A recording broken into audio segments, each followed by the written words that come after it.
Hey, dude, congratulations on getting back in the win column this week. Victory just tastes so good, man. Just seemed like the game was just a little bit out of the reach of the Ravens this week. Lamar said, fuck it, Mark Andrews down there somewhere.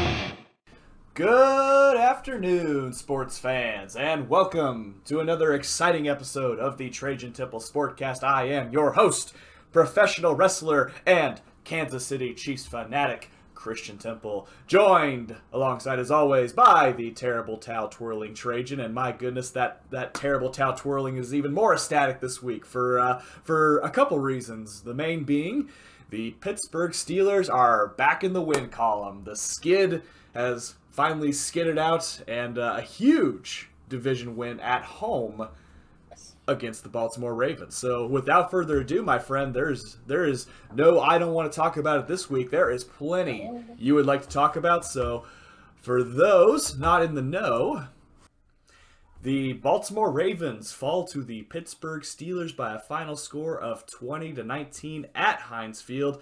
And boy, does Trajan have a lot to talk about that one. So the floor is yours, my friend. All right, so it was a tale of two halves. First half, Ravens, their defense is a great defense. They dominated it. We had like 6 or 9 minutes of possession time that first half. It went into the halftime with some hope there. We drove down the field. It sputtered out. We had to kick a field goal. So we go in 7-3. They had a bunch of possession, but our defense held strong. They couldn't really do anything with it. A side note, there's a huge drop by Deontay Johnson that sputtered out the drive. It would have been a huge touchdown, but oh well, he made up for it later on in the game. So we get into the second half, and much of the same. We don't score anything in the third quarter, and I'm just starting to get a little worried there. Our defense is keeping it close. It's just not out of reach, but we haven't done anything on offense. Then we just go off and score 17 points in the fourth quarter. So, I have to believe that Big Ben was like, I'm not losing to the Ravens. I just got swept by the Bengals. Don't know or we're going to lose to the Ravens. So, Big Ben, 21 for 31, 236 yards, 2 tuds on the day. Najee, an okay day, 21 carries, 71 yards. He had another 30 or so yards receiving, so another 100-yard game for him. Deontay Johnson, big man there. He 8 receptions, 105 yards, 2 touchdowns. Both of those touchdowns for Big Ben there. Of course, defense, it was the story of. It was both sides' defense just battling out. T.J. Watt, 3.5 sacks of our 7 sacks in this game. 7. Probably never seen that before, Josh. Oh, come on now. But no. So yeah, T.J. Watt, also known as DPOY, Defensive Player of the Year. He's gonna get smudged again. He might. Like they have it out for him. Mika, he also got another interception. He had one last week.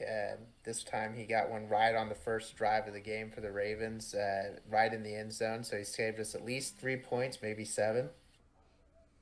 And then the biggest thing that I got off of defense was we held Lamar to 55 yards of rushing. And that is huge. Go from just getting beat up by Joe Mixon, 165 yards, to not letting Lamar Jackson, which where credit's due. He's amazing with his legs. He has an arm, but the things he can do with his legs is just a double weapon. So, it's a great game. I'm excited. I'm not going to say statement. I want to say statement, but it was a survival game. It was, if we lose this game, our chances of staying in the playoff race are really low there. So I say it's a good team win and a survival win. It definitely was a good momentum swing in a positive direction for you guys. If there was anything that would be a statement, that is, as you mentioned, definitely your defense. stepped up to their potential that we've known since the beginning of the year of what they can do. And like you're saying, even on the offensive front, it's nice to see Big Ben not have to throw the ball 50 times in this particular game, 30 being enough, completing 20 out of 30 basically. Pretty solid day, and obviously Najee Harris, a big weapon, but the guy that definitely impressed me the most, and you would probably agree with me on that on the offensive side, definitely Deontay Johnson. I mean, he could add three. He could add 3 touchdowns. The one that you said was just off his fingertips in the end zone. That would have been that probably would have been his career day, if I'm not mistaken. If he had I think it would be 3 touchdowns. Up there with a career day. Yeah, absolutely. So I mean, great game for him. Mm-hmm. Hopefully it continues. But not enough can be said about obviously T.J. Watt and even Chris Wormley with 2.5 sacks in his own right there too. So it's good. So obviously it's good to have your defense firing on all cylinders. But now you have the insurmountable task of taking on the Purple People Eaters next week. So yeah, like I always say, the ones that we should win are ones that scare me the most. And I mean, we're going up against a team at Kirk Cousins' stat line. Guess how many touchdowns to interceptions he's thrown? How many touchdowns to interceptions? Yeah. Let's see here. Would he be 20 touchdowns to 10 interceptions, maybe? 25 touchdowns to just 3 interceptions. Really? Only 3 interceptions? 3,353 yards passing there. Is that 6 on the pass? Is that so? Yardage. I guess he's only gave up 3. I guess to be fair, I did see the stat like the 8 games. How many losses do the Vikings have? Is it 7 or 8? I think it's 8. It's 8. Okay, all of them separated by a fourth quarter drive that was either them or their opposing team, where they fell short on a fourth quarter drive with a missed field goal or something like that, or the other team just their defense falls apart and they drive down the field. Case in point, the Detroit Lions from last week, which we will get into more detail as that comes on. But without further ado, the true statement victory of the week. Let's hear it, Kingdom. How about those Chiefs? The Kansas City Chiefs take care of business at Arrowhead Stadium this week, taking down the red-hot Denver Broncos, coming off a dominating victory over the Los Angeles Chargers. Come on, they absolutely whooped on the Chargers the week before, and they're coming into Arrowhead with an all-time high, a new sense of directions, new motivations. They've lost 11 straight to Kansas City. Now is the time they're going to right the wrongs of the last. Even before Mahomes, during the Alex Smith years, this streak has been going on. But no. The story, once again, for Kansas City is the defense. And I don't know what it is about Spags. He seems to just figure something out halfway through the season when everyone's starting to, panic, hit the panic button. Fire Spags and everything. They come together at the right time, and it's been evident the last couple of years, honestly. Statistically, I mean, if you're going stats wise from the beginning of the season to now, Kansas City's still in the lower quadrant. But if you're going from their worst loss in the Mahomes era to the Tennessee Titans until now, this has been night and day difference. And it's been refreshing to see. But moving on to the stat line here, while I've got that pulled up, maybe if it'll cooperate with me. Patrick Mahomes, 15 out of 29, so similar amount of passing attempts as Ben Roethlisberger, although the stat line's a little deceiving. It says 0 touchdowns. I'd like to think that rushing touchdown of his should count as a touchdown, because, I mean, come on. When he gets that steam going and he's sprinting down the field and the defender is too scared to even get close to him to try to attempt to tackle, that's got to count for something, right? The interception, I texted my mom during that interception, and She blamed Tyreek Hill. I kind of put that on Mahomes because he kind of left it a little too high and put a little more heat on it than maybe he should have. At the same time, Tyreek has the most amount of drops of any receiver this year. So I'm hoping that's something he cleans up, especially before playoff time here too. Would you like to take a wild guess at who the top receiver was for Kansas City this week? I've already looked at it, so I don't want to just say I knew it right off the bat, but it was a surprise. Darrell Williams, and the number 2 was Clyde Edwards-Helaire. Our running backs were our top receivers. 3 receptions apiece, 60 yards for Darrell Williams and 28 for Edwards-Helaire, respectively. But that's all they needed. That's the one touchdown that Mahomes got himself, and just getting it down the field enough for Butker to get into field goal range, which he had a doink, by the way, that went in. That was actually hilarious. A little callback to the Cairo Santos game-winning field goal doink against Denver several years ago. Oh my gosh, I couldn't believe that went in.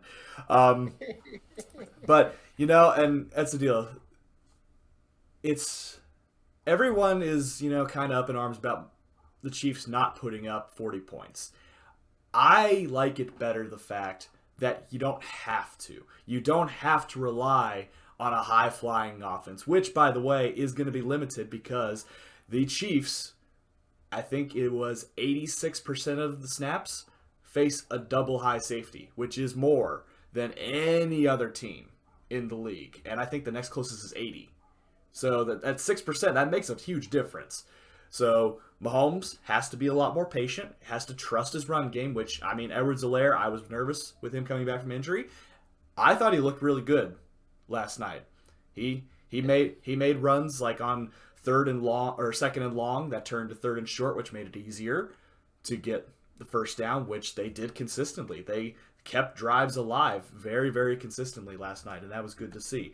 As far as on the defensive side, we will start with Melvin Ingram, who was a force to be reckoned with right at the very get-go. Not only forcing a sack, multiple tackles for loss on Javonte Williams, who, by the way, is...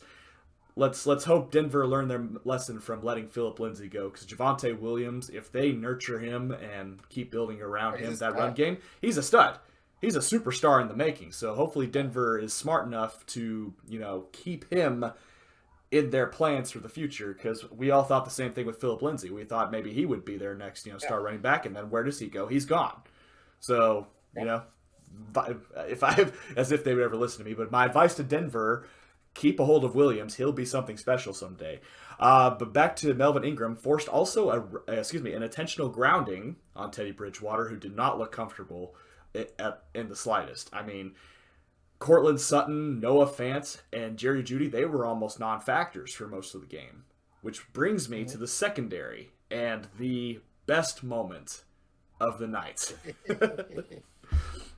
I know it's coming. So we're both Trajan and I were both huge fans of That's Good Sports, aka Brandon Perna. He's a huge Broncos fan, and I watched his review of this game and his reaction to the fact that Daniel Sorensen, old Dirty Dan, got a pick 6 off Teddy Bridgewater. Not only that, shook off a tackle from Teddy Bridgewater. Yeah. At least Teddy tried this time. I'll never forget this quote. "We just got picked off by the worst safety on earth." End quote. And that made my day, because I'll be honest, I was about ready to write off Dan Sorensen too. I figured he's been with the team for many years. He's had a really good career. Maybe it's time for him to hang it up. And he still hasn't found his step yet, but he's gotten better over the last 2 or 3 weeks. Whole season, whole different story. But if you just separated the last 2 or 3 weeks, he's been serviceable. But Juan Thornhill, also with an interception himself. So, like I said, I am perfectly fine with the defense. If they're going to hold a team to under 10 points, then, Mahomes could have a very pedestrian game as long as he keeps the ball moving down the field and gets points on his drives. then that is still a recipe for success that I can get behind. Because, there's pretty wins and there's ugly wins, but the common denominator is a win is a win in the National Football League. And right now, the winning streak for Kansas City is up to 5. And I'm excited to go back to Arrowhead next weekend. I'm taking my wife to that game against the Las Vegas Raiders.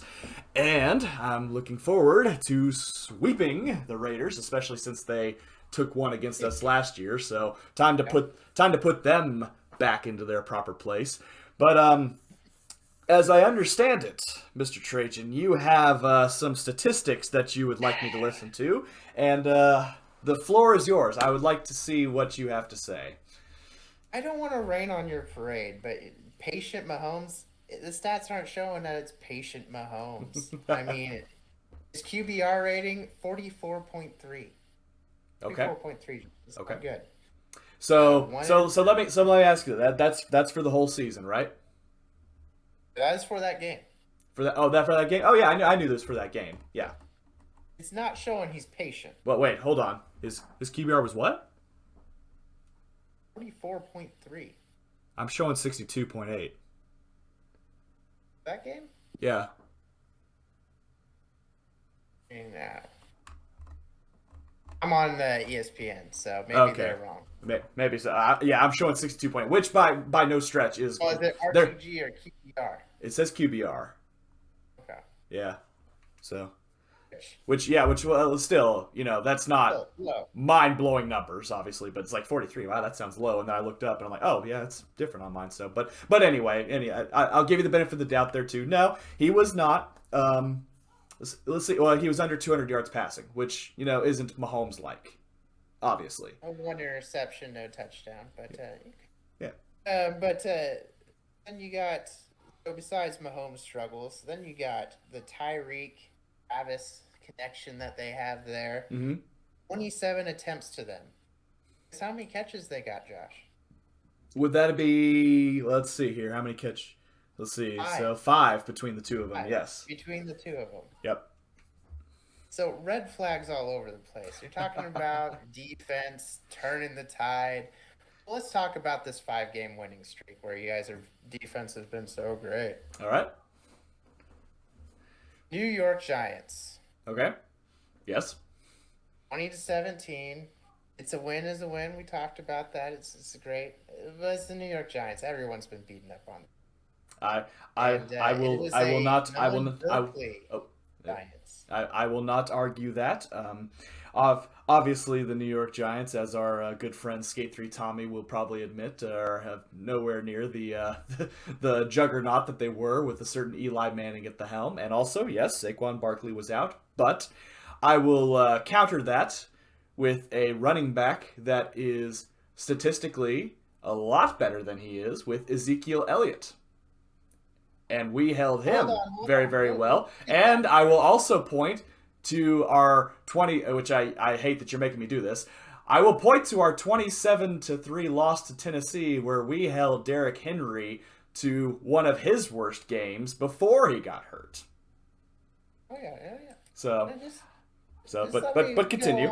Continue. Okay. So then you beat. Statement win. Defense held Aaron Rodgers to 7 points. Oh wait, no, it wasn't Aaron Rodgers. Hey, that is first round.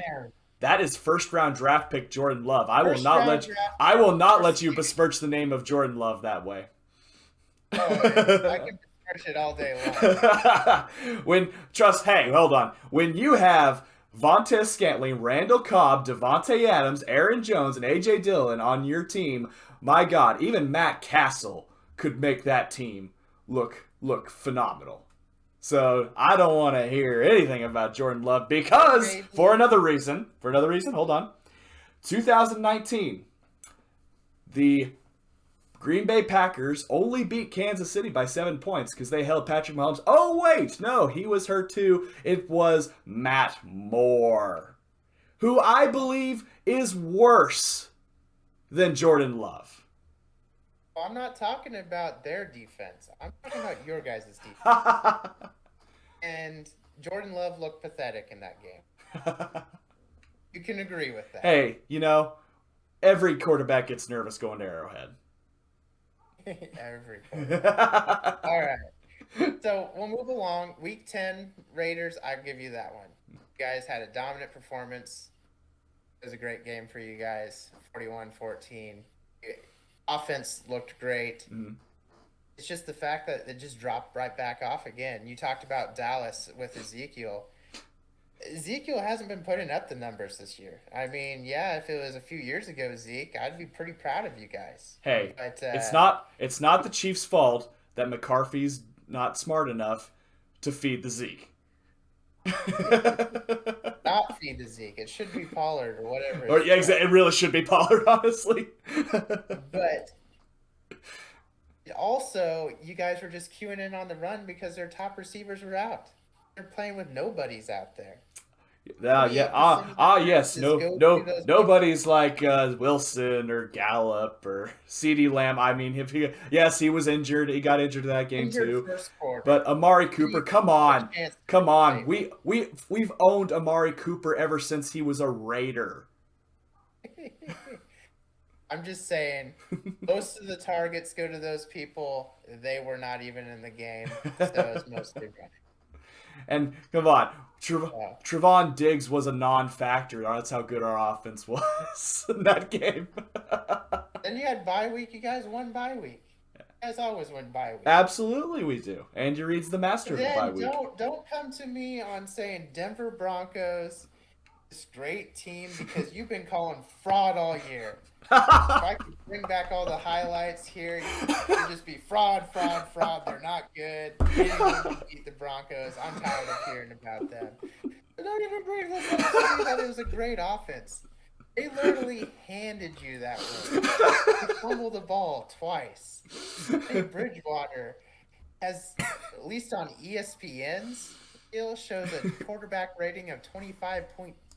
Let's see if it says 67.9 on this one here too, but his QBR was better than Mahomes on the one I'm searching on here.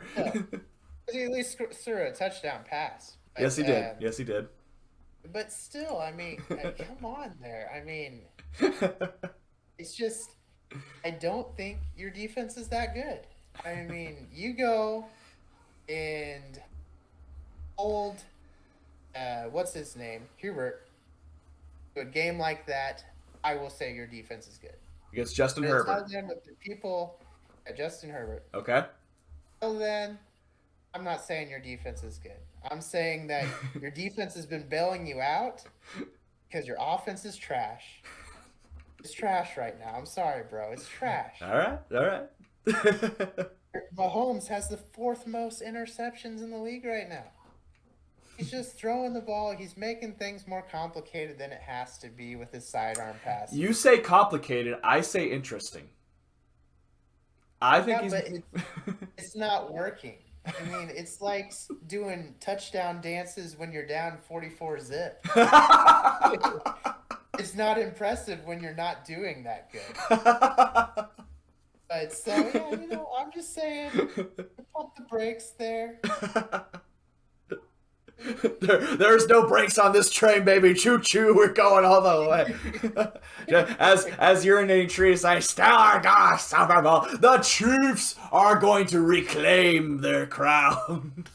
Okay. So there is some merit to the points you're making here too, and I am far from the first that's gonna say our offense needs work, needs improvement. Obviously it's not the same offense as 2018 and 2019. I mean, they were gonna figure it out eventually. And what did I say at the beginning of the year? I said Mahomes was going to regress this year, and I also said hopefully not so horribly. And the first few weeks it was so horribly. But I would rather have the Mahomes I'm seeing these last few weeks over the Mahomes I saw in the first 4 weeks. Because remember when they played the Chargers the first time and they drove down the field and he threw an interception. but the defense stops them. But they drive down the field again. And then Mahomes throws an interception. And then they drive down the field again. And it wasn't Mahomes this time. It was Edwards-Helaire that fumbled it. So at least Edwards-Helaire has gotten that, he's gotten a little bit better about that. But, when you go through a roller coaster like that the first 7 weeks, and then you go on a 5-game winning streak, which I'm sure is, winning streak I know is kind of a term that Steelers fans are kind of, just don't want to, gonna sweep under the rug there a little bit, but but I am very pleased with the fact that this fraudulent defense is kicking on the right cylinders. How about that? They are far from the best defense in the league. Not even close. But you know something else? They weren't even close to the best defense when they won the Super Bowl. And that's all I can say is they were good enough at the right time. Record-setting offense with that bad defense. That is true. But as drunk as the AFC is right now, if there was any time for that to just blow up in anybody else's faces and the Chiefs to just slowly climb their way back up, that would be absolutely hilarious. But like I said, we take this one game at a time. We talked about this before the show. I believe they will beat the Raiders, but I am so nervous about Thursday night when they have to go from Kansas City to Los Angeles and play the Chargers at SoFi Stadium, which is still probably going to be Arrowhead West. There's probably going to be a lot of red in that stadium, so it'd be a glorified home game. But if we see whichever Justin Herbert we see, that's ultimately going to be the deciding factor. And we'll keep tabs on that as time goes on. That'll be an interesting week of recording because that episode will be uploaded the day of that game, and then I'll have to sit on that for a week. But we will finally move on to the other scores of Week 13. Starting with another Thursday night game, the Dallas Cowboys getting back to their winning ways, taking down the New Orleans Saints by a final score of 27-17. Not really an impressive outing by the Cowboys per se. It was really just the Saints tripping over themselves, but I suppose the Cowboys will take it, especially since that will put them up to 8-4 with a looming Washington football team kind of waiting in the wings there for their opportunity. Oh yeah, no. New Orleans gift wrapped it with 4 receptions. Yep. So, that's kind of tough. But moving on to the game of the week. I'm just kidding. It's the New York Giants versus Miami. Miami goes ahead and wins this one, 20-9. So they keep on moving ahead. What is it? Their 5th win too? I believe that is for the Dolphins. That is their 5th win. That is correct. They were 1-7 earlier on in the year, and they've just I don't know if they found their groove or if they've just been the right place, the right time with their opponents, but they are clawing their way, trying to salvage some sort of a playoff appearance, but obviously the road ahead of them is still very tough, considering they still have the Patriots and Bills to deal with upcoming. Exactly. Yep. But speaking of the playoffs, we now officially know our first elimination this season. The Indianapolis Colts put the dagger in the heart of the very, very futile Houston Texans. It was a mercy kill, for God's sakes. 31-0. Nothing to really see here. Just one interesting stat: the first shutout on the road for the Colts in almost 30 years. Exactly. Really? Going back to Week 14 of 1992 for that. Obviously, I guess it is probably fitting the way the Texans season ended, considering how the season started with all the allegations for one Deshaun Watson. Yeah, not hearing too much about him. But Houston really doesn't have that much hope. This one, I would go ahead and just say game of the week, only Absolutely. because Detroit got their first win.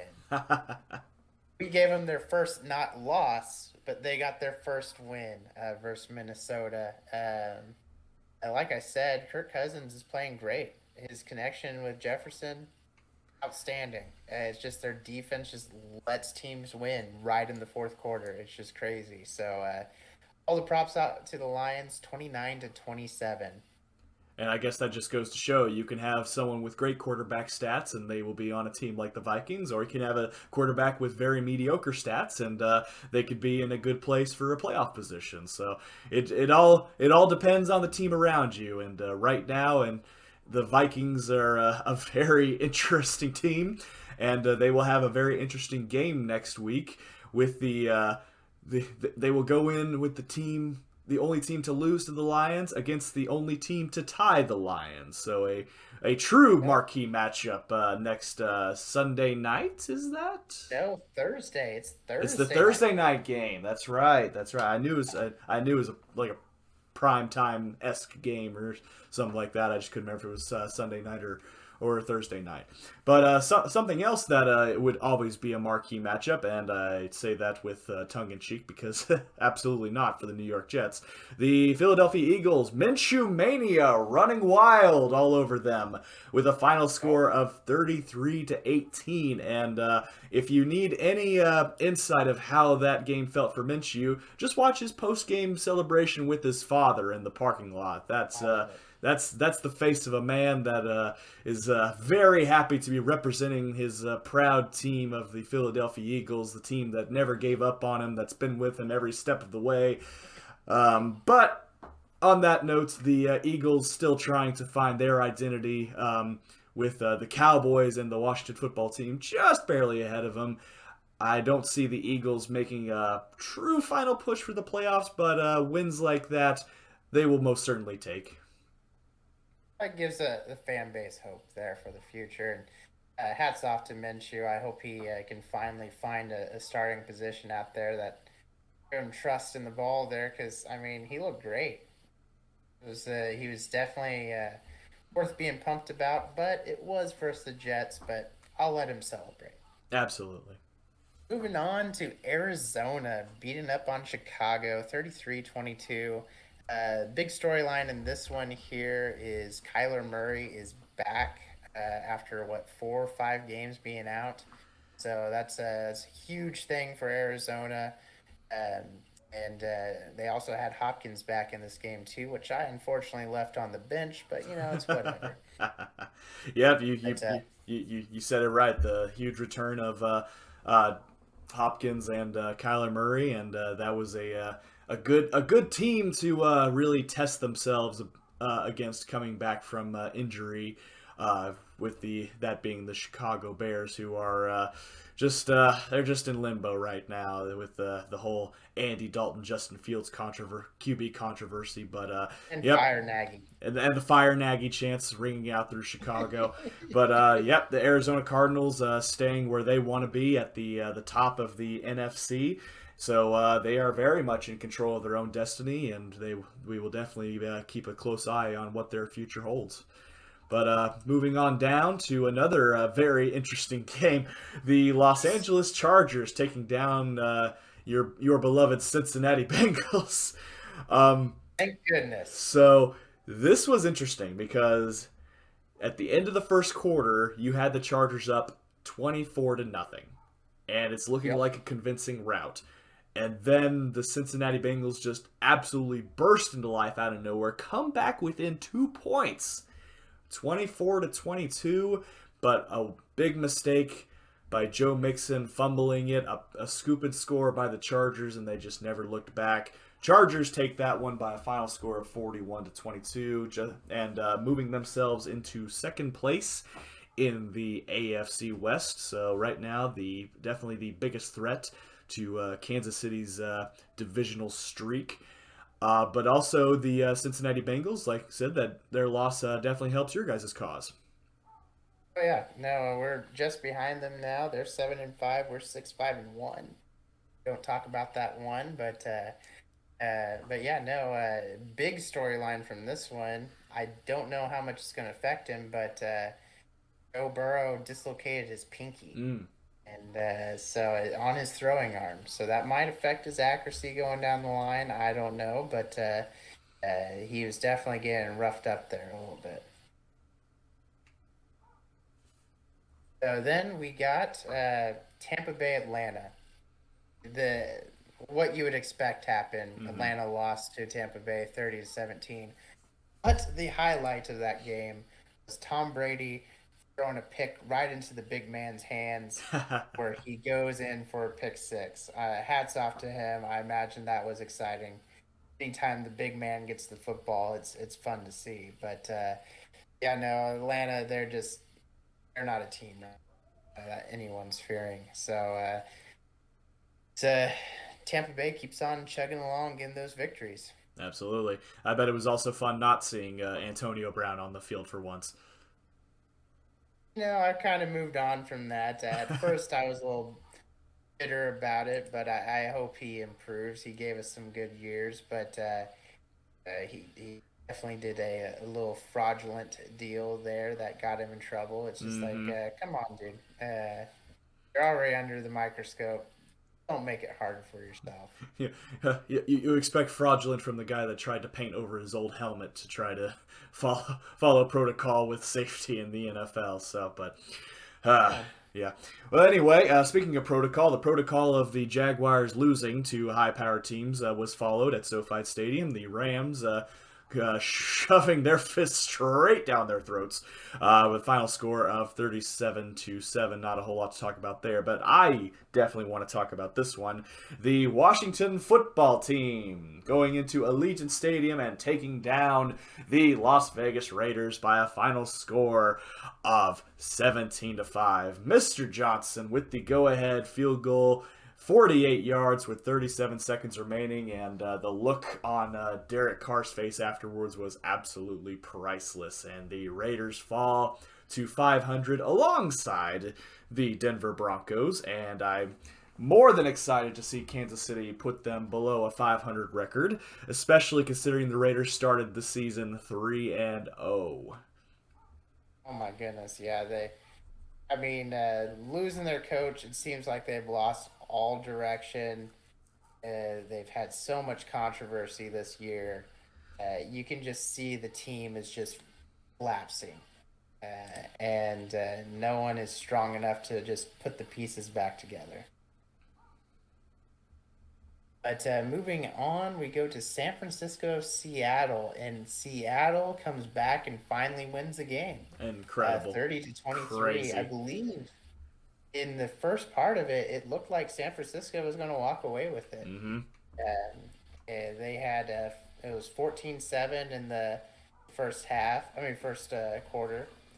Then they scored 9 in the second, and then Seahawks scored 14, so they're still in the lead. But then it was all Seahawks after that.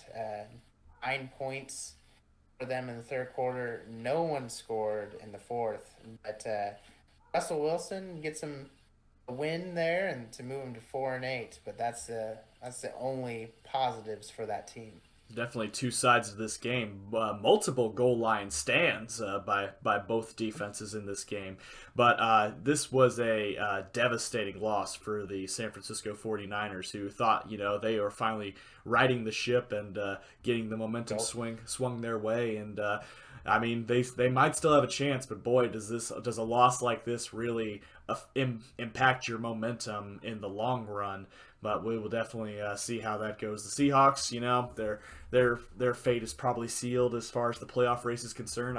Still a lot could happen. Maybe they can go 9-8. We will definitely see. But a lot of things would have to go right for them. But the 49ers are definitely going to feel the effects of this for a few weeks.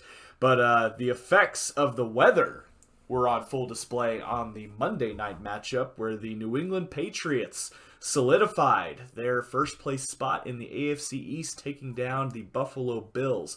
New England, only 3 pass attempts, which is the fewest in a win by any team since 1974. You want to talk about a throwback, talking 3 yards in a cloud of dust, in which case it was 3 yards in a cloud of ice. the wind, the weather, just everything playing a factor in this game. And although the Bills did have a few good opportunities to try to take this at the end, credit where credit's due. The Patriots are looking like the Patriots of old, except just missing one particular Tom Brady. And I'm sure Belichick is very pleased the direction his team's going. Oh yeah, definitely a good game. We actually watched this one mostly together. Mm-hmm. No, not much in the way of highlights there, but it was a crazy game nonetheless. Absolutely. Well, that is week 13, all in the books now too. Like I said, both of our teams getting back into the win column this week. As we mentioned earlier, the Pittsburgh Steelers will be taking on the Minnesota Vikings this Thursday night. Will this be taking place at Heinz Field, or is this going to be in Minneapolis? This one is in Minneapolis, so it's a Thursday night game. Should be a good matchup. Absolutely. And as I mentioned, this Sunday at noon, my wife and I, we will be traveling to Arrowhead Stadium. This will be the third game I will be seeing the Chiefs live at, and looking forward to improving my record this year from 2-0 to 3-0.